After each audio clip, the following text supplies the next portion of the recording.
What is good, you guys? It is time for a Skylake budget build.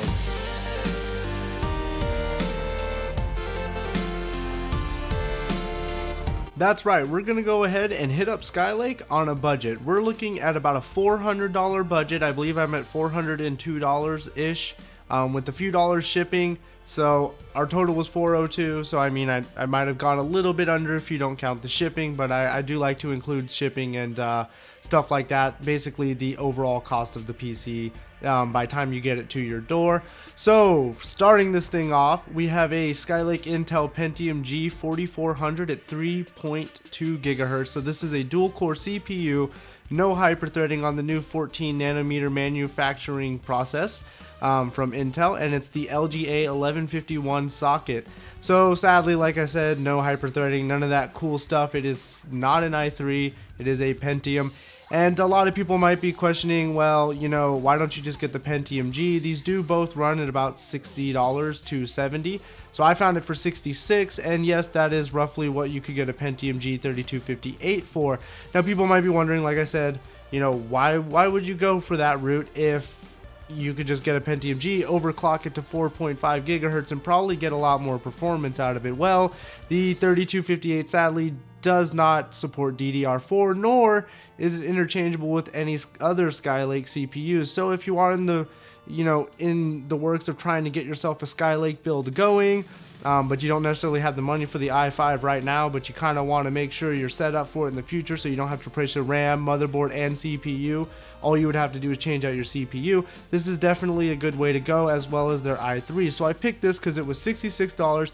We know that the Pentiums, even the non-overclocked Pentium G running at 3.2 gigahertz, the same as this, is still a beast of a CPU for only $60. So of course, I had to go with it. Next is the Gigabyte GA-H110M Micro ATX motherboard. So this motherboard only has 2 RAM slots with a total max memory support of 32 gigabytes.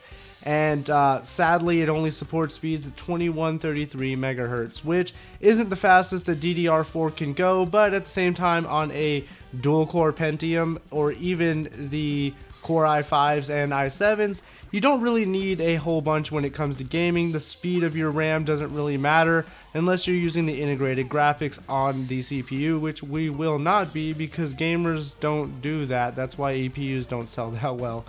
Anyways, this comes in at $52. It is on the H110 chipset, obviously.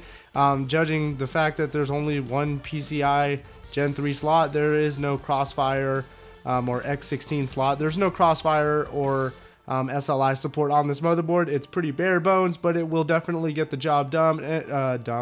It'll get the job done, and only coming in at $52, you can't really argue on it. Next, we have the RAM. I went for 8 gigabytes of Mushkin Essentials. This is 2 4 gig sticks at DDR3, too used to it, DDR4, 2133 megahertz, 1.2 volts, and a CAS latency of 15, coming in at $45. So this is pretty cheap. I don't know if you guys have noticed, we've been seeing the prices of RAM drastically drop as far as DDR4 goes. It's no longer like this crazy unaffordable thing. In fact, you can usually pick up 8 gigs of DDR4 for the same price that you could pick up 8 gigs of DDR3. So it makes it really easy to get into. And the fact that we can put together a Skylake build for around the same price you could put together a Haswell build is kind of saying something that the new generation is definitely making it appealable, I guess. To where you would actually want it if you were building a new PC. Now, as far as upgrading goes, I don't necessarily know if upgrading from my Haswell Core i7 to a Skylake Core i7, if I would really see any improvements worth dumping into a new motherboard, RAM, and CPU. It's quite an expensive upgrade for something I don't see worth it. But with this, because it's already got the DDR4 and the memory and the LGA 1151 socket, you could just simply drop a new CPU in and be good to go. Next is the Seagate Barracuda 1TB hard drive. Yes, we got a 1TB hard drive, 7200 RPM, SATA 3, 6 gigabit per second, 64 megs of cache. So your standard 1TB, decently speed hard drive, decent speed hard drive.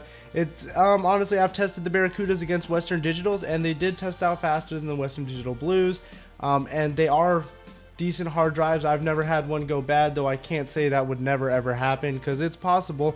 But in my experience, they work just fine, and for a $45 price tag, we can't really argue with it.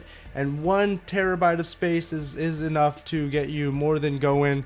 Get all your games on there, get your nice little programs and your operating system and any other things you might want to save to your computer. Next is the GPU. We have a GTX 952GB Superclocked graphics card. Now this is a pretty beast of a card. A lot of people and reviews I've been looking up have been saying that it's been coming around the performance of the 960. Obviously not as good because the 960 is a little more expensive, but it's definitely cutting it pretty close and a great bang for your buck graphics card if you are new to PC gaming in general and are just looking for something beginner that'll get you at 1080p and play pretty much any title you want it to play out there. Though you won't be cranking up all your settings, but hey, it's a start. So this graphics card has 2 gigs of GDDR5 memory, an 1150 core clock, and a 1342 boost.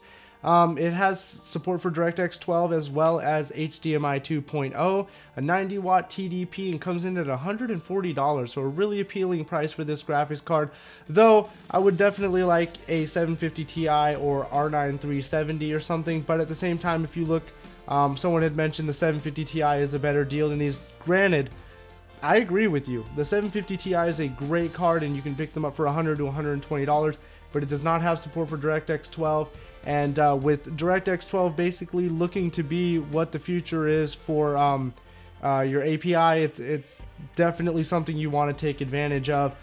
Seeing that any extra overhead performance, especially on low-end parts like this, you want to make sure that you have support for DirectX 12 when it starts to really get integrated into games. So that's why I chose a 950, and that's why I always try to choose the newest generation of cards. Not to mention we're building on a Skylake. We can't use the last gen GPU. It just doesn't feel right. Next is the computer's case. Now with cases, you guys know I absolutely love to shave as much money as I can off the case. In fact, I usually just pick the cheapest case that I can find, because you could use a freaking cereal box to hold your computer parts as long as it's all held in there and nothing's flopping around all crazy. All it's literally doing is holding it together so you can play video games on it. And frankly, that's why I always choose a cheap one. I would have to say nice looking cases and cool functionality and extra unneeded features is more of a luxury than a necessity.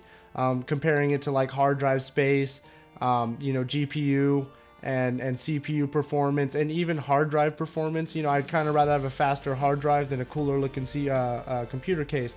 So I went with something cheap. It's an Apex SK393 ATX mid-tower case, no USB 3.0. Who cares? It's $26. Just put your computer parts in it, dude. Even if you don't have any working USB at the front, or even the headphones don't even work, at least you have a 950 and a nice Skylake Pentium in there with 8 gigs of DDR4 to power the rest of the system. So like I said, use a cereal box if you have to.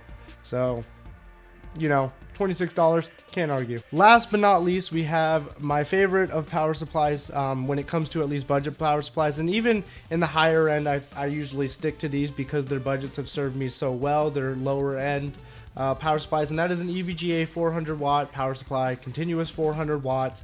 I think they said typically 75% efficiency on these, which probably ranges anywhere from 70 to 80, not 80, but 79%. So right under the margin. It could be in any of those numbers, who knows? And honestly, it doesn't really matter. This system really isn't going to pull too much power. Doesn't mean I think you should cheap out and get some Coolmax crappy power supply. By the way, I don't trust Coolmax. I've already had 4 power supplies that have been drastically failed and all sorts of bad news with those power supplies, so I stay away from Coolmax. Sorry guys, gotta bad talk you there, but out of the 3 power supplies from Coolmax I've ran into, every single one of them was bad. So they were their lower end 700 watt, 750 watt, 600 watt, and 500 watt power supplies, and they one of them couldn't even, I think the 700 watt couldn't even pull 300 watts from the wall without completely shutting down, and couldn't pull 250 from the wall without making this ridiculously crazy loud buzzing noise. So stay away from Coolmax. But I do like EVGA, and they are nice and cheap For around $28 we can get this power supply, and it's more than enough to power the system. Will handle a future CPU upgrade, not an issue at all, though I would suggest if you are getting something like a 960, maybe test your power and see what you're pulling from the wall before you put the 960 in. Make sure you have, a little bit of extra space. You could always go for the EVGA 500 watt, which is always a great decision in my book. And like I said, I really trust these power supplies, and I don't mind speaking for them, seeing that I've owned about 9 of them so far total, and have yet to have any issues with any of them. Some of them are going on about a year and a half old. So that's my Skylake build for you guys, and that's my $400 Skylake build. So it's a really nice little budget to get you into the newer generation of all the PC parts. I mean, we got the 900 series GPU, as well as the Skylake platform. That way you can further upgrade if you need to into a Core i5, with the new Skylake or i7. I would suggest something maybe a little better on the motherboard if you want more features, but like I said, on a budget, features are things that you should cut out. Extra non-needed features are things you should cut out because it does save a lot of money. Obviously this motherboard's not going to be an overclocking one, but like I said, you can get good performance out of the cheap parts. Believe it or not, I've done it, so I know it works. But anyways, you guys, that's my little cheap budget Skylake build, and I'll probably do a little bit better performing one, a little bit higher of a budget in the future. But I'm gonna get out of here, and I will catch you guys later.